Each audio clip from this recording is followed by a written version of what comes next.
বাংলাদেশের মানবাধিকার পরিস্থিতি নিয়ে যুক্তরাষ্ট্রের প্রতিবেদন সঠিক নয় বলে মন্তব্য করেছেন তথ্যমন্ত্রী হাসানুল হক ইনু। এর কড়া সমালোচনা করেছেন বাণিজ্য মন্ত্রী তোফায়েল আহমেদও। এদিকে শফিক রেহমানকে নিয়ে মিথ্যাচার করছেন ইমরান এইচ সরকার, এমন অভিযোগ করলেন সজীব ওয়াজেদ জয়। ইমরানকে সরকারের কাছে ক্ষমা চাওয়ারও আহ্বান জানিয়েছেন তিনি।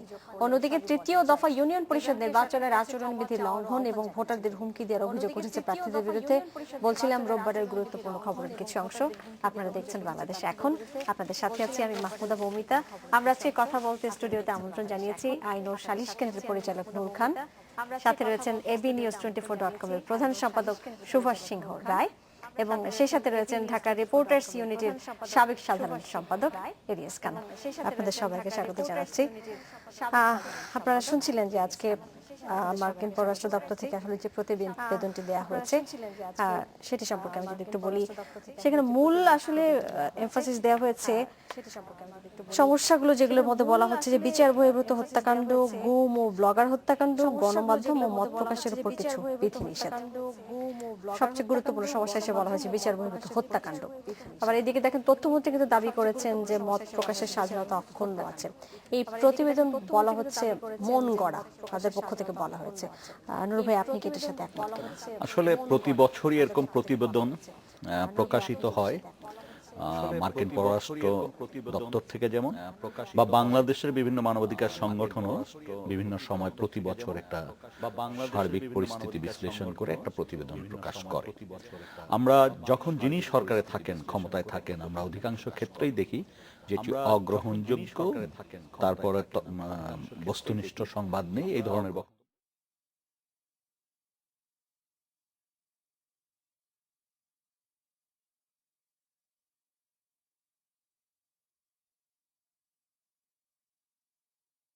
যে এই প্রতিবেদনের সাথে বাস্তবতার কতটা মিল আছে।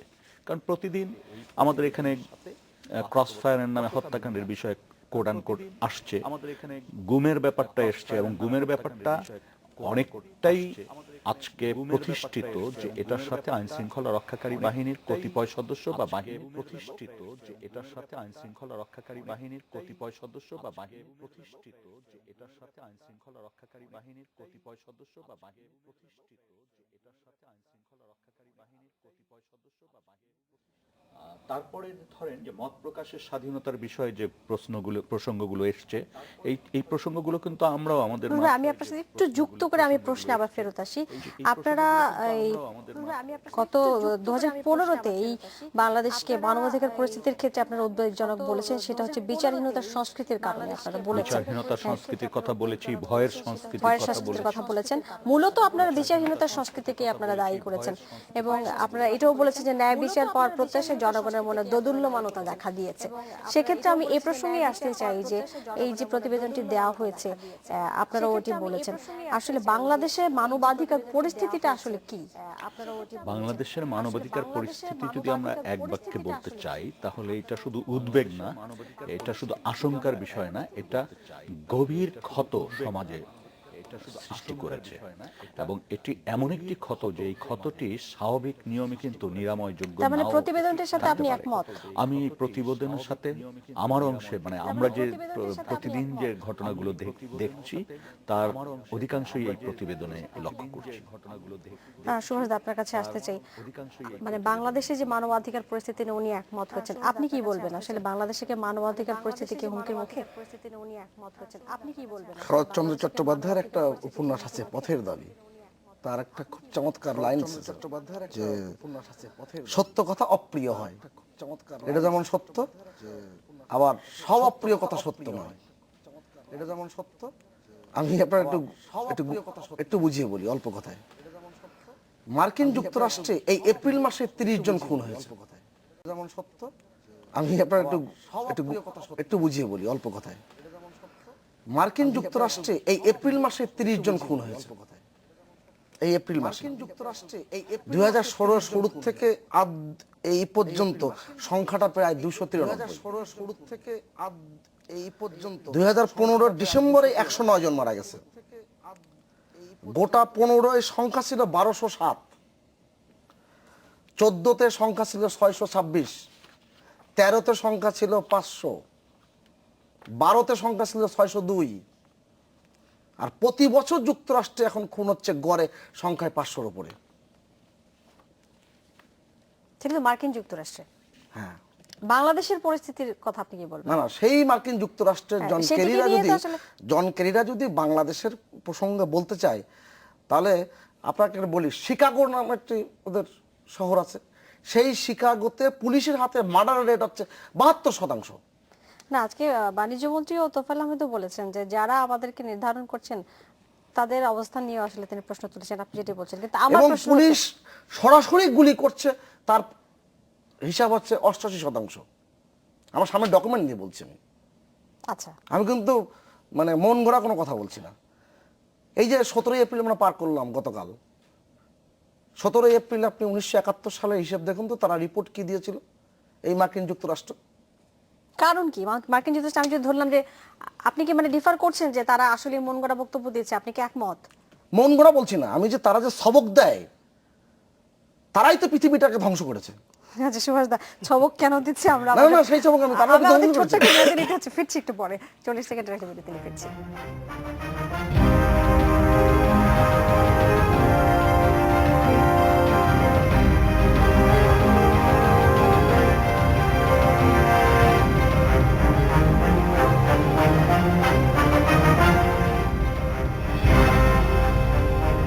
আমরা বাংলাদেশ এখানে ফিরে এলাম। সুভাষ দা, আপনার কাছে জানতে চাচ্ছিলাম যেটা আপনি বলছিলেন যে মার্কিন যুক্তরাষ্ট্রের যে মানবাধিকার লঙ্ঘন, সেটির আপনি একটা চিত্র তুলে ধরছেন এবং বাংলাদেশের পরিস্থিতির যেটি তারা তুলে ধরেছে, আপনি আসলে কি বলতে চাইছেন যে বাংলাদেশের যে এখন বর্তমান অবস্থা সেটি তাদেরও পরিস্থিতি আরো খারাপ, কিন্তু বাংলাদেশের মানবাধিকার পরিস্থিতি তারা যেটি বলছে সেটি সঠিক কিনা?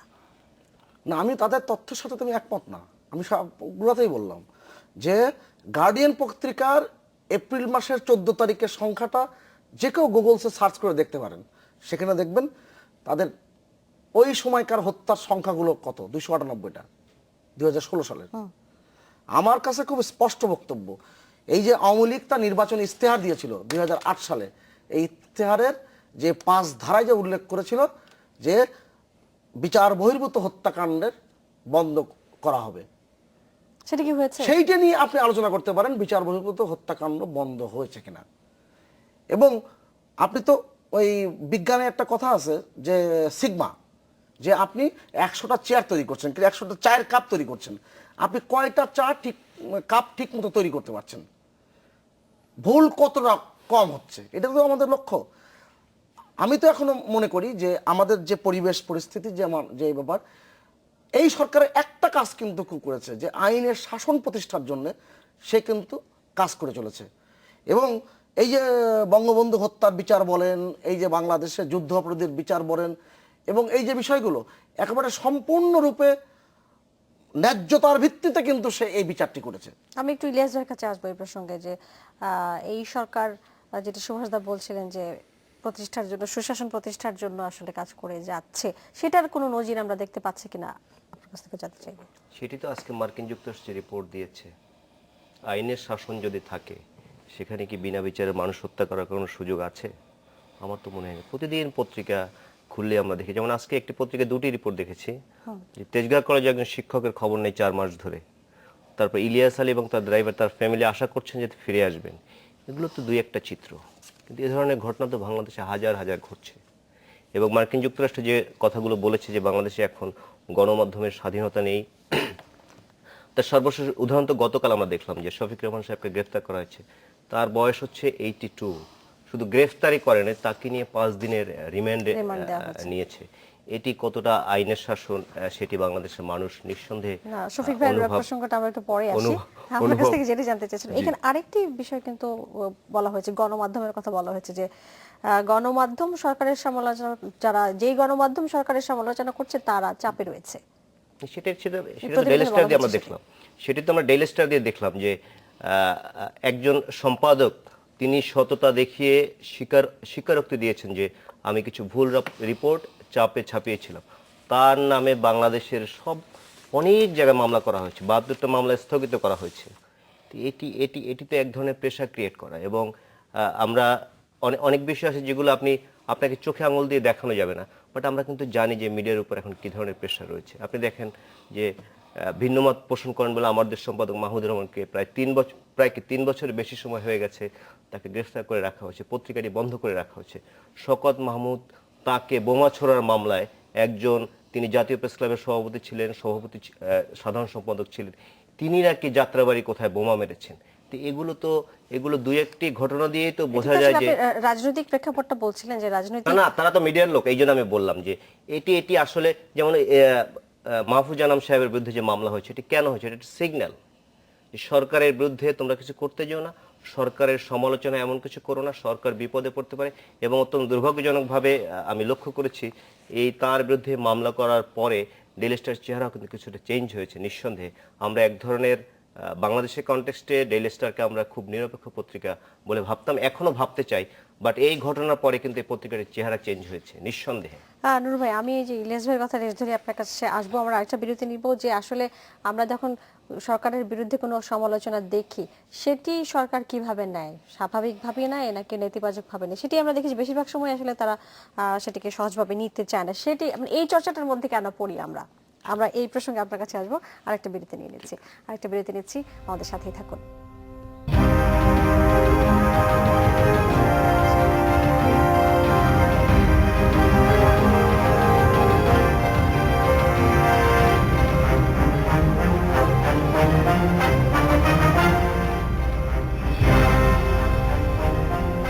সেখানে আবার ফিরে এলাম।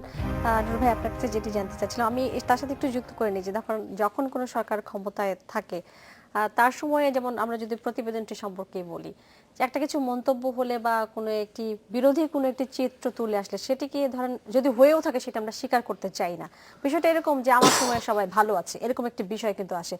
সেই ধরনের মানসিকতা থেকেই কি আমরা সমালোচনা নিতে পারি না? আমার কাছে যেটা মনে হয়, আগে আমি একটি প্রশ্নের সুভাষদার একটা কথার সাথে কিছু কথা যুক্ত করতে চাই। সুভাষদা একটা পরিসংখ্যান দিলেন আমেরিকার ব্যাপারে। পরিসংখ্যান সম্পর্কে আমি নিশ্চিত নই, তবে আমার ধারণা পরিসংখ্যানটা সঠিক। কিন্তু আমেরিকা বা অন্যান্য দেশে একটা জিনিস আমাদের মনে রাখতে হবে যে সেখানে কিন্তু প্রতিটি হত্যাকাণ্ডের বিচার বা সুষ্ঠু তদন্ত হওয়ার পসিবিলিটি অনেক বেশি থাকে আমাদের চেয়ে। বিনা বিচারে অর্থাৎ বিচারহীনতার সংস্কৃতি কিন্তু আমাদের দেশের মতো বহমান নেই। এটি একটি। আর একটা হচ্ছে যে হ্যাঁ, আমাদের যখন যারা ক্ষমতায় থাকে, আমরা যদি গত 20 বছর বা 10 বছর, আপনি প্রতি বছরের জানুয়ারি মাসে হিউম্যান রাইটস অর্গানাইজেশনগুলো যে কথা বাংলাদেশের ক্ষেত্রে বলে, দেখবেন যে প্রতিটি ক্ষেত্রে সে যে দলই থাকুক না কেন সরকারে, একই সুরে একই শব্দ, আপনি শব্দগুলো খেয়াল করবেন, একই শব্দে তারা এটা প্রত্যাখ্যান করেন, ছুঁড়ে মারেন, অথবা এটার গ্রহণযোগ্যতা নিয়ে প্রশ্ন তোলেন, এবং কোনো ক্ষেত্রে হ্যারাস করারও চেষ্টা হয়। এটি আমাদের এক ধরনের মানসিকতার জন্ম দিয়েছে, যে মানসিকতায় যে আমার বিরুদ্ধে আমার পক্ষে আসে এমন কথা বাদ দিলে আর সবটাকেই আমি অগ্রহণযোগ্য মনে করি। সুভাষদা, আপনি এই প্রসঙ্গে কি বলবেন? না, উনি তো তার যে বাক্যবিন্যাস, এটা তো মর্মাহত হওয়ার কিছু নেই। উনি ব্যাখ্যা করেছেন, বিশ্লেষণ করেছেন। আমি শুধু যে কথাটি বলবো যে আইনের শাসন প্রতিষ্ঠার ক্ষেত্রে এই সরকারের দৃষ্টিভঙ্গিটি কেমন, এটাই দেখবার বিষয়। একেবারে দুধের নহর হয়ে গেছে কিংবা কোনো বিচ্যুতি নাই। দৃষ্টিভঙ্গির অর্থ তো এই হয় যে আপনার দৃষ্টিভঙ্গির সাথে আপনি যে কাজ করছেন সেটা একটা নজির স্থাপিত হয়, যে এক একটি ঘটনা দিয়ে মানুষ বিবেচনা করে যে সরকার কাজ করে যাচ্ছে। ঘটনার উদাহরণ দিই, আমি যদি তনু হত্যার বিচার কথা বলি, যে তনু হত্যার বিচারের তদন্ত নিয়ে যে পরিমাণ গড়িমসি চলছে, দ্বিতীয় তদন্ত প্রতিবেদন আজকে 17 দিন হয়েছে, পাওয়া যায়নি কেন? না, 17 দিন এরকম তো তদন্ত প্রতিবেদন পৃথিবীর বহু দেশে কিন্তু দেরি হয়েছে, নানান প্রেক্ষাপটে হয়েছে, কিন্তু নানান রকম ঘটনা হয়েছে। আবার যেইগুলো তদন্ত প্রতিবেদন যেগুলো হচ্ছে সেগুলো নিয়ে তো আমরা আলোচনা করছি না, আমরা প্রশংসা করছি না। আমার বক্তব্য হচ্ছে না, সেটার আবার সংখ্যা বিবেচনা আছে, সংখ্যা কম বেশি হয়তো। না, সংখ্যা কোনটা বেশি আপনি আসুন, আপনি অ্যানালাইসিস করুন। আমি যে প্রান্তিক বিচ্যুতি নাই কিন্তু এই সরকারের ক্ষেত্রে আমি বলবো না, অনেক প্রান্তিক বিচ্যুতি আছে, কিন্তু মোটা দাগে সে আইনের শাসনে বিশ্বাসী কিনা। আজকের প্রধানমন্ত্রী তার পিতার হত্যাকাণ্ডের বিচার করেছেন স্বাভাবিক আদালতে, কোনো ট্রাইব্যুনাল দিয়ে বিচার করেননি। তিনি আইনের শাসনে বিশ্বাস করেন বলে করেছেন। 21শে আগস্টের গ্রেনেড হামলাও কিন্তু এই কোনো ট্রাইব্যুনাল গঠন করা হচ্ছে না, এই মামলার প্রক্রিয়া চলছে। আমি যে কথাটি বলতে চাই যে আপনার দৃষ্টিভঙ্গিটি কেমন, যেমন মত প্রকাশের স্বাধীনতার কথা বললেন। পৃথিবীতে সবচেয়ে নিউজ অফ দি ওয়ার্ল্ড নামে যে পত্রিকাটি ছিল, 168 বছর বয়স, তাকে তো শেষ পর্যন্ত থ্যাংক ইউ এবং গুড বাই বলতে হয়েছে। কি কারণে? তারা দায়িত্ব পালনে ব্যর্থ হয়েছে। তারা মত প্রকাশের স্বাধীনতার নামে তারা বিচ্যুতি ঘটিয়েছে। আমাদের কি এই বিচ্যুতি আছে? যিনি বলছেন যে আমার এডিটোরিয়াল জাজমেন্টে ভুল হয়েছিল, ভুলটা মানে এই দুই নেত্রীর জীবন থেকে 11 মাস 12 মাস ছেড়ে দেওয়া, এই যে ব্যাপারগুলো, এই ব্যাপারগুলো কিন্তু অনেক বড় মাপের। আর আমি তো যে কথাটা খুব পরিষ্কার করে বলি যে বাংলাদেশের যে বিচারহীনতার সংস্কৃতি, আপনি বললে কিংবা অনেকেই মনে করবেন যে এই আবার সে পুরনো কথা। বঙ্গবন্ধু হত্যাকাণ্ডের মধ্য দিয়ে তো বিচার সংস্কৃতিকে বাংলাদেশে স্থাপিত করা হয়েছিল। দীর্ঘ 21 বছর টানা এই সংস্কৃতি লালন করা হয়েছে। আপনি যদি এই প্রেক্ষাপটটা হিসাব করেন, কি কারণে হয়েছিল? আপনি 21শে আগস্টে গ্রেনেড হামলার পর, এর চেয়ে বড় জঘন্য ঘটনা তার আর ঘটেনি বঙ্গবন্ধু মৃত্যুর পর। এই যে প্রেক্ষাপটগুলো, এই প্রেক্ষাপটগুলো তো এমনি হয়নি। আর বাংলাদেশ এই একদিনে ঠিক হওয়ার নয়, যত চেষ্টায় আপনি করেন না কেন, সেটা তো একটা একদিনে ঠিক ধরেন হওয়ার নয়। আপনি যেটা বলছেন সাধারণ যে সমস্ত ঘটনা বা সাধারণ নাগরিকরা যে সমস্ত আপনি হত্যাকাণ্ড, বলেন তো কোন হত্যাকাণ্ডে বিচার হয়নি? যত চেষ্টায় আপনি করেন না কেন, সেটা তো একদিনে একটা ঠিক ধরেন হওয়ার নয়। আপনি যেটা বলছেন সাধারণ যে সমস্ত ঘটনা বা সাধারণ নাগরিকরা যে সমস্ত আপনি হত্যাকাণ্ড, বলেন তো কোন হত্যাকাণ্ডে বিচার হয়নি? বলেন, রাজন হত্যাকাণ্ডের বিচার হয়েছে? আপনি এই টেলিভিশন শোতে বলেছিলেন বিশ্বজিৎ হত্যাকাণ্ডের বিচার হবে না, হবে না, হবে না, আমাদের সুশীল সমাজ চিৎকার করেছিলেন। বিচার হয়েছে? আপনি যদি একটার পর একটা হিসেব করেন, কোনটা বিচার হচ্ছে না? না, ব্লগারদের তো শুধু আপনি রাজীব হত্যার বিচার হয়েছে। আমি যদি ধরুন বাকিগুলো তো সমস্ত ঝুলে আছে। তদন্ত প্রক্রিয়াধীন। আপনি দেখেন, আমি রিপোর্ট আমার কাছে ছিল একটা, আমি তো এগুলো নিয়ে সে অনুসন্ধান প্রক্রিয়া করি। কতদিনের প্রক্রিয়া, আমার কথা হচ্ছে যে প্রক্রিয়াটা সেটা আসলে কত সময় ধরে একটা মানুষকে যুগ যুগ ধরে একটা হত্যার বিচারের অপেক্ষা করবে? আমি একটু যুক্ত করতে চাই যে আসলে আমাকে একটু সুযোগ দিন যদি। অনেকগুলো বিষয় নিয়ে আমরা কথা বলতে পারি, তবে এটা ঠিক যে বিষয়গুলো নিয়ে পত্রপত্রিকা এবং সংবাদ মাধ্যমে কর্মীরা লেগে থাকেন বা মানবাধিকার কর্মীরা সোচ্চার থাকেন, সেটি নিয়ে যত দ্রুত কাজ হয়, অন্য বিষয়গুলো কিন্তু সেভাবে হচ্ছে না। তার মানে কি স্বাভাবিক প্রক্রিয়ায় বিচারের যে ব্যাপারটা সেটা স্বাভাবিক প্রক্রিয়া তো কাজ সেটি করছে না। কাজ করছে আর না। 2 নম্বর হচ্ছে যে আমরা কিছু কাজ আছে যে কাজগুলোর মধ্য দিয়ে বিচারহীনতার সংস্কৃতির বার্তা যেমন পৌঁছে দিচ্ছি, পাশাপাশি ভয়ের যে সংস্কৃতি সেটাও কিন্তু পৌঁছে যাচ্ছে। যেমন যে বিষয়গুলো হচ্ছে এখন, যে একজন এডিটরের কথা বলি বা 3 জনের কথা বলি বা আরও পত্রপত্রিকার সংবাদ বিষয়ে বলি, আমরা সেই দীর্ঘদিন ধরে লক্ষ্য করছি যে কোনো একটি বিশেষ জায়গা থেকে এগুলো নিয়ন্ত্রণ করার একটা চেষ্টা হয় এবং সেটি কোনো আমলে স্বীকার করা হয়, কোনো আমলে স্বীকারও করা হয় না। যেমন এই জায়গাগুলোতে যে জিনিসটা হচ্ছে যে সাধারণ মানুষের ভিতর কিন্তু একটা ভুল বার্তা চলে যাচ্ছে। ভুল বার্তা। এই এবং ভুল আরেকটা আমি একটু এই প্রসঙ্গে খেসারতটা কিন্তু আলটিমেটলি গণতন্ত্রকে সংকুচিত করে দেয়। গণতন্ত্র সংকুচিতের বিষয়টা তো আসছে। আরেকটি বিষয় যেটা আমরা দেখেছি যে অনেকভাবে অভিযোগ করা হয় যে হেনস্থা করার জন্য বা রাজনৈতিক একটি অপচেষ্টা এখানে চলে। এই প্রসঙ্গে ফিরবো, আরেকটা বিরতি নিচ্ছি, আরেকটা বিরতি নিয়ে ফিরছি, আমাদের সাথেই থাকুন।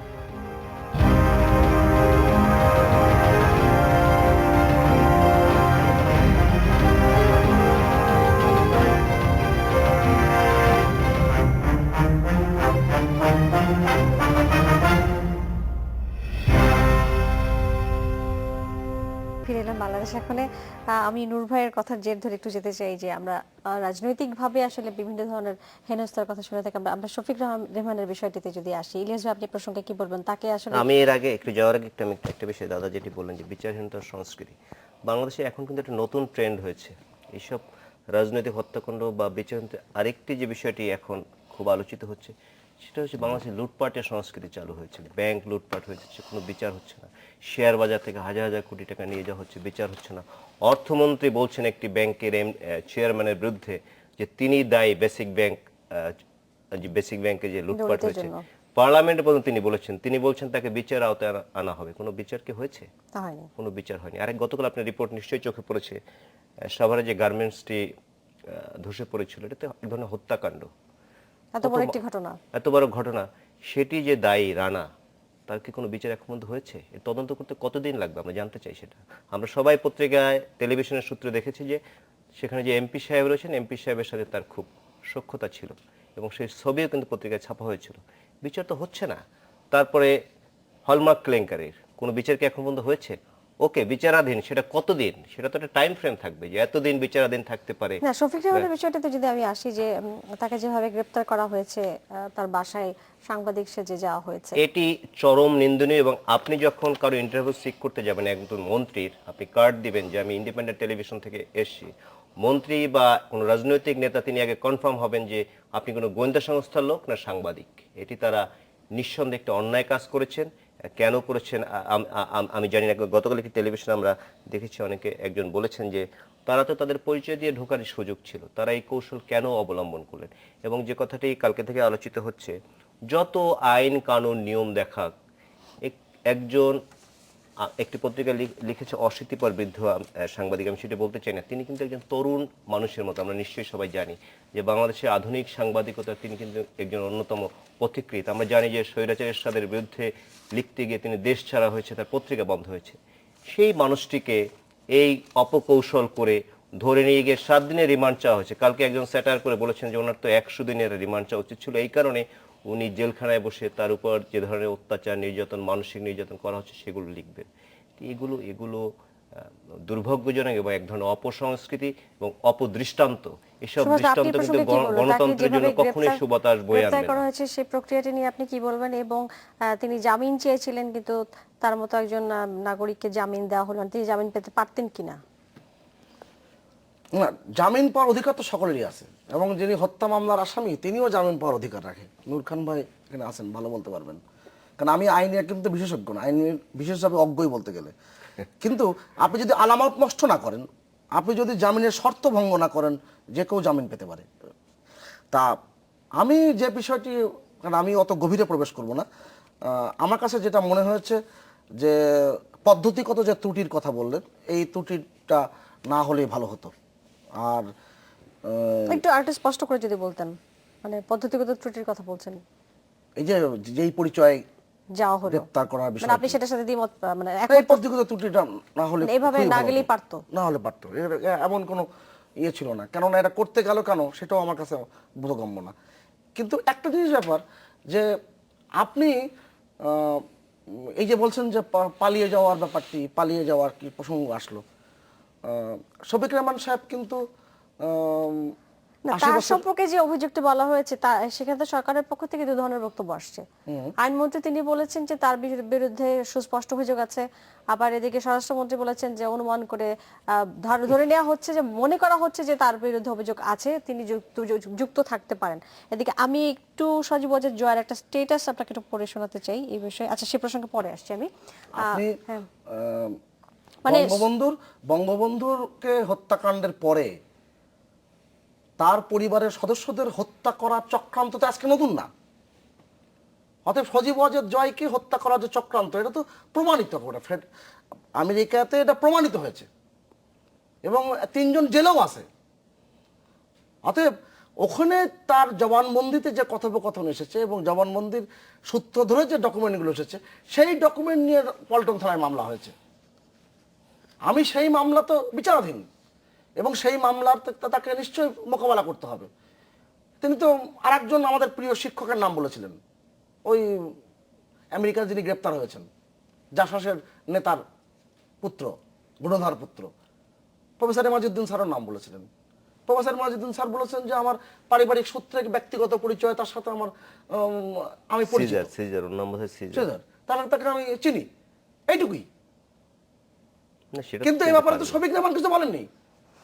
তিনি শফিক রেহমান কিন্তু এ ব্যাপারে কোনো স্পষ্ট বক্তব্য দেননি কখনোই।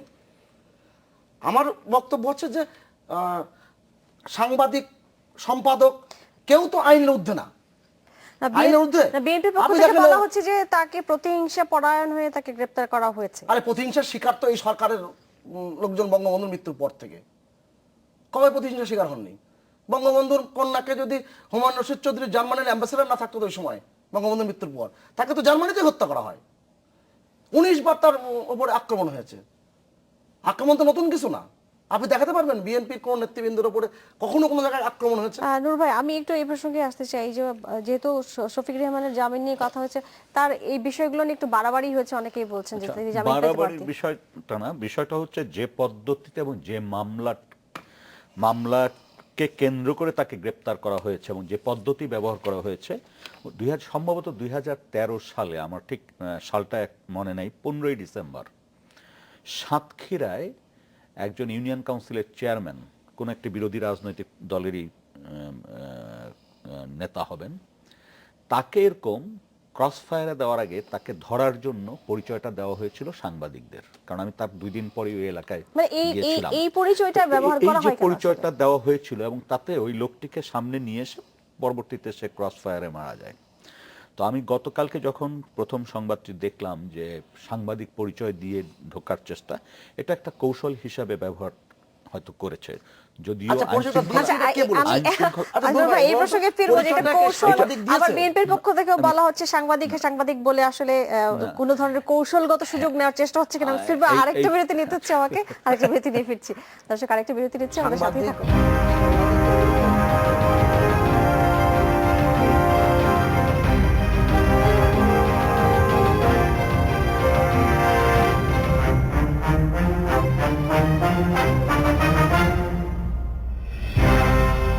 বাংলাদেশ এখানে সর্বশেষ বিরতির পরে ফিরে এলাম। আমি যেটা বলছিলাম নূর ভাই, আপনার কাছ থেকে আমি সুভাষদের কাছে যাবো, তারপর ইলিয়াস ভাইয়ের কাছে যাবো, যে সাংবাদিক পরিচয়ের যে সুবিধার বিষয়টি, সেটি আসলে কেন নেওয়া হচ্ছে, এবং আবার বিএনপির পক্ষ থেকেও দেখেন বলা হচ্ছে সাংবাদিক পরিচয়টি সামনে আনা হচ্ছে, রাজনীতির বিষয়টি আসলে এড়িয়ে যাওয়া হচ্ছে কিনা। মূল বিষয়টা হচ্ছে তাকে গ্রেপ্তারের সময় যে পদ্ধতি ব্যবহার করা, মানে যে পদ্ধতিতে গ্রেপ্তার করা হয়েছে, এই পদ্ধতিটিকে মানে আরো সহজ পরিচয় দিয়েই করা যেত, এটা হচ্ছে এক।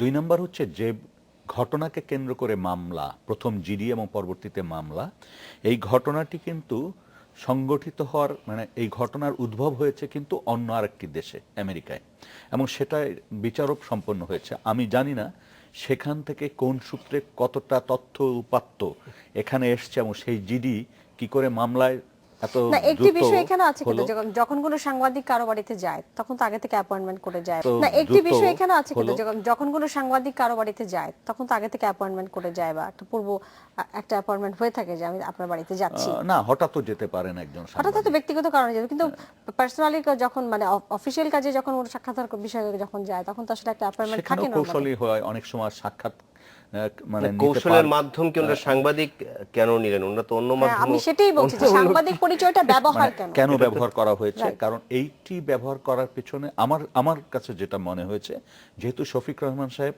বেশ কিছু ইলেকট্রনিক্স মিডিয়াতে মানে উপস্থাপক হিসেবে কাজ করেছেন, কোনোটায় উনি টকশোতেও উপস্থিত ছিলেন, বাংলা ভিশনে লালগোলাপ প্রোগ্রামটি করেন, আগে বিটিভিতে করতেন। হ্যাঁ, এবং তারপরে উনি একটি পত্রিকা চালাতেন, এখন মাসিক একটা পত্রিকাও উনি চালান।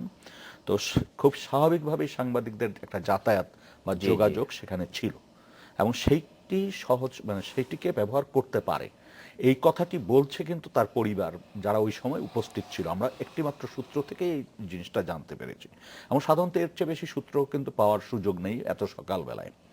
দ্বিতীয় বিষয়টি হচ্ছে, আমি যে জায়গাটা বেশি গুরুত্ব দিতে চাচ্ছি সেটা হচ্ছে শুধুমাত্র সন্দেহের বশবর্তী হয়ে বা, মানে আমি গ্রেপ্তারের যে প্রক্রিয়াটি বলছি, যে আমরা যতটুকু মনে পড়ে যে উচ্চ আদালতের একটি কিন্তু আদেশ কিন্তু আছে যে এখন আপনাকে কেউ গ্রেপ্তার করলে পোশাকধারী হয়ে তাকে গ্রেপ্তার করতে হবে, অনেকগুলো বিষয় সুনির্দিষ্ট কারণ দেখিয়ে গ্রেপ্তার করতে হবে, সুনির্দিষ্ট কারণ বলা আছে, সুনির্দিষ্ট পদ্ধতি বলা আছে, কিন্তু বাংলাদেশের দুর্ভাগ্য হচ্ছে সেই পদ্ধতিগুলো সর্বক্ষেত্রে, মানে অধিকাংশ ক্ষেত্রেই মানা হয় না। অধিকাংশ, একদম শব্দটাই আমি প্রয়োগ করলাম, এই প্রসঙ্গে আমাদের হাতে সময় খুব কম, আমি একটু সুভাষদার কাছে আসি। বিশেষ করে এমনও ঘটনা আমরা দেখি যে রাস্তার থেকে তুলে নিয়ে যায়, মানুষ দেখে, সাধারণ মানুষ যখন বলে যে তাদের চুলের মাত্রায় এই, তাদের স্বাস্থ্য এরকম, তাদের দেখতে এরকম, তাদের গাড়ির কিছু নাম্বারও যখন পাওয়া যায়, দুর্ভাগ্য হচ্ছে বিটিআইতে যে গাড়ি চিহ্নিতও করা যায়, কিন্তু তারপরও কিন্তু মানুষের সন্ধান মিলে না। এটি হচ্ছে আমাদের দুর্ভাগ্য, এবং এই বিচারহীনতার সংস্কৃতি জানি না কোথায় নিয়ে দাঁড়া করাবে আমাদের। এটি কি স্বাভাবিক ঘটনা? এই বিচারহীনতার সংস্কৃতির জন্য জ্ঞান হওয়ার পর থেকে লড়াই করছি, এবং এই লড়াই আমার কিন্তু ব্যক্তিগতভাবে থাকবে, কিন্তু যেটা সত্য সেটা কিন্তু আমি সবসময় উচ্চারণ করেই যাব।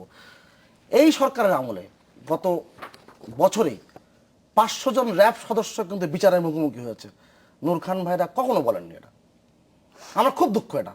দুঃখজনক হচ্ছে যে কি বিষয়ে তারা না, না, না। বিচারের সম্মুখীন হয়েছে এটা কিন্তু বলা হয় না না, না, কখনো। সেটা আপনার তথ্য এটা হইতে অনুসন্ধান পারে করতে হবে। 50 টাকা চাঁদা দেওয়ার জন্য না, না, বা না, কারো না, জমি না, দখল না, করা না, নিয়ে না, না, না। কোন মানে এনফোর্স ডিসঅ্যাপিয়ারেন্সের আজ পর্যন্ত এগুলো ওরা সেই সুনির্দিষ্ট দক্ষতা করে না, বলে না, না। সেই শাস্তিটা দক্ষতা হচ্ছে কিন্তু কি আপনার আছে। আমরা আপনাদের সবসময় আছে। ইনভার্টেড কমা দিয়ে ক্রসফায়ার দেখছি এবং একই ঘটনা প্রতিদিন প্রতিক্ষণ প্রতিদিন পত্রিকায় দেখছি যে ক্রসফায়ার, এবং এটি বাংলাদেশের সব মানুষ জানে যে এটি হত্যাকাণ্ড, কিন্তু এটি কিন্তু ঘটেই যাচ্ছে। এটি এটা থেকে কিন্তু যদি আমি আগের আমল থেকে শুরু হয়েছে, এটা নতুন আমলে না, আমি এটি এটাও আবার যদি- যোগ করে দিতে চাই। হ্যাঁ হ্যাঁ নিঃসন্দেহে। আচ্ছা, আবার সর্বশেষ একটি প্রশ্ন আমি আছে। আরেকটি যে হ্যাঁ, জিনিস একটু জি, বলে যে বলেন। আমি একটি সংগঠনের জাতীয় প্রেস ক্লাবে আছি, এর আগে আমি রিপ্রেজেন্টেটিভ ছিলাম। আমি এই যে সাংবাদিক পরিচয় দিয়ে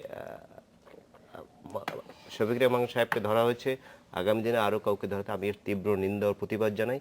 এটি আমাদের পেশার জন্য একটি শফিক ক্ষতিকর রেহমান বিষয়। টার্গেটেড হলেন কেন? সেটি শুধু নূর ভাই বলেছেন যে কিন্তু শফিক রেহমান তথা- সাহেব কিন্তু না, সাংবাদিকতার এখানে তো কারণে বিএনপির গ্রেপ্তার অনেক হননি। যদি রাজনৈতিক এটি- বিষয়ে সাংবাদিকতার কারণে প্রতিহিংসা গ্রেপ্তার থেকে হননি। থাকে, তাহলে তো বিএনপির অনেক মির্জা ফখরুল ইসলাম আলমগীর আছে, খালেদা জিয়া আছে, হোমরা চুমরা সবাই রয়ে না, গেছে। জেলে যাওয়া তো বাকি নেই, কেউ তো targeted জেলে কেন? যাওয়া বাকি নেই। সুতরাং নতুন করে এখন একজন মিডিয়া পিপল, আর যে কথাটি আগে আপনি শুরুতে আমরা বলেছি, আলোচনা করি যে মিডিয়ার উপর এক ধরনের চাপ সব সময় যেটা রাখা হচ্ছে এই সরকার ক্ষমতায় আসার পরে, যে 24 জন হত্যাকাণ্ডের শিকার হয়ে যায়, সেগুলো ভিন্ন প্রসঙ্গ, এখানে আর সেই দীর্ঘ আলোচনায় যাব না। এটি মিডিয়ার উপর চাপ। নাম্বার 2, শফিক রহমান তো জানেন তিনি একজন পরিশীলিত এবং সারা বিশ্বব্যাপী তার একটি যোগাযোগ রয়েছে, একজন হাইলি এডুকেটেড সাংবাদিক। তো না, এটি বাংলাদেশে বলা যে হচ্ছে যে- বাংলাদেশে এখন যেমন মানবাধিকার লঙ্ঘন ঘটছে, গণতন্ত্রে যে শুধু নামে গণতন্ত্র আছে, একটি গণতন্ত্রের সর্বোচ্চ প্রতিষ্ঠানটি যে জাতীয় সংসদ, সেটি যে একটি বোগাস জিনিস, সেই সব বিষয় কিন্তু শফিক রহমান বা এই মাপের মানুষ যারা, তাদের মাধ্যমে কিন্তু সারা বিশ্বব্যাপী মানুষ জানতে পারছে। সুতরাং সবার মুখে যদি একটি ক্লু পেতে দেওয়া যায়, তার একটি প্রক্রিয়া হিসেবে ওনাকে আসলে গ্রেপ্তার করা হয়েছে, আমার যেটা মনে হয়। আবার আরেকটি বিষয় জানবার আছে। আমরা আজকে একটা সজীব ওয়াজেদ জোয়ার একটা স্ট্যাটাসে দেখছিলাম, তিনি ইমরান এইচ সরকার সম্পর্কে একটা মন্তব্য করেছেন। তিনি তার সম্পর্কে বলেছেন, ইমরান এইচ সরকার সুবিধাবাদী এবং মিথ্যাবাদী, তাকে ক্ষমা চাইতে হবে। এবং এই প্রসঙ্গে আমি একটু পড়ে শোনাতে চাই। তিনি আরো বলেছেন, আমি আমার সকল বন্ধু এবং ভক্তদের কাছে আহ্বান জানাচ্ছি যারা তাদের অনুসরণ করেন ইমরান এইচ সরকার প্রসঙ্গে তিনি বলেছেন, তারা তাকে ফেসবুক থেকে আনফলো করুন। এবং আমি তো যদি গতকালের বৃহস্পতিবারের ফেসবুকে তার স্ট্যাটাসটি, ইমরান এইচ সরকারের স্ট্যাটাসটি আমি বলি, তিনি যেটি বলেছেন, সাংবাদিক শফিক রেহমানের গ্রেপ্তার এবং রিমান্ডের তীব্র নিন্দা তিনি জানিয়েছেন এবং সেই সাথে তার রাজনৈতিক আদর্শের সাথে তিনি একমত নন, সেটাও তিনি বলেছেন। তিনি মূলত যেটি বলেছেন, ভিন্ন মতের হলেই তাকে দমন করার যে নোংরা রাজনৈতিক অপকৌশল, এর একটি অবসান চাই। যে এই ইমরানের যে- সরকার, বললেন, ইমরানের ভিন্ন সরকার মত- এটার বড় উদাহরণ। তিনি হয়তো কোনো কারণে সরকারের পক্ষে তার কথা একটু যায়নি, এজন্য মাননীয় প্রধানমন্ত্রীর আমি সেটাই যোগাযোগ বলছি, বিষয়ক সমালোচনার উপদেষ্টা যে জায়গাটি, থেকে শুরু করে ইমরানের সরকার এক ধরনের সমালোচনা কিন্তু শুরু হয়েছে, যে তিনি সবসময় ধরেন তিনি যে আন্দোলনটি করেছেন কোনো না কোনোভাবে সেটি সরকারের পক্ষে গিয়েছে। সরকার কিন্তু ওনাকে নানাভাবে শেল্টার দিয়ে নানাভাবে সাহায্য সহযোগিতা করেছে সোফার উইনো। এখন কোনো কারণে একটু উনি হয়তো একটু সত্য কথা বলেছেন মনের আবেগে। এখন দেখবেন যে আজকে তো সজীব ওয়াজেদ জয় সাহেব স্ট্যাটাস দিয়েছেন, কালকে থেকে দেখবেন যে নানা পর্যায়ে নানা মানুষ কিন্তু, যেমন তনু হত্যার আন্দোলন ইমরানের সরকার কিছু করেছিলেন বলে কি তার নানা সমালোচনা সরকারের পক্ষ থেকে শুরু হয়েছিল। এটি দেখবেন যে আগামী দিনগুলোতে আরো বাড়বে, কারণ বর্তমান সরকার মানুষের সমালোচনা তার সহ্য একটু করতে বিষয়গুলো পারে না। এরকম যে যেটি একটু আগে যখন আলোচনা হয়েছে। যখন কোনো প্রয়োজনে, সরকারের প্রয়োজনে কেউ মাঠে নামে, তাকে ব্যবহারের যে প্রক্রিয়া এবং তার বিরুদ্ধে কথা বলবার যে পরিণতি, তার উদাহরণ কি ইমরান এইচ সরকার কিনা সুভাষ সিংহ সরকার? না না, আপনি যে ঐকিক নিয়মের মতন করে বললেন, ব্যাপারটা তো তেমন না। বাংলাদেশের রাজনীতির প্রেক্ষাপটগুলো ভাবে হয় না। আমি খুব সোজাভাবে বলি, এই যে বললেন যে জেলখানায় বাকি আছে কে, আমি জেলখানার তথ্যটা দিই। বাংলাদেশে এখন 34,200 যে ক্যাপাসিটি, তার মধ্যে মাত্র 76,500 জন আছে। আর গত বছরে ছিল 33,100 ক্যাপাসিটি ছিল, তাতে 67,000 ছিল। তা কত পরিমাণ বৃদ্ধি পেয়েছে বলুন? অতএব তথ্য তো পরিষ্কার করতে হবে। আর শফিক রহমান মত প্রকাশের স্বাধীনতা, গণমাধ্যম, এই জাতীয় উচ্চমার্গীয় বিষয়ে তিনি গ্রেপ্তার হননি, এটা খুব সুস্পষ্ট। এবং সরকারের কাছে নিশ্চয়ই সেই, কেন মার্কিন সরকারই কিন্তু তথ্য পাঠিয়েছে বাংলাদেশ সরকারের কাছে। আমার মনে হয় এই ব্যাপারটা খুব সহসাই কিন্তু খোলাসা হয়ে যাবে।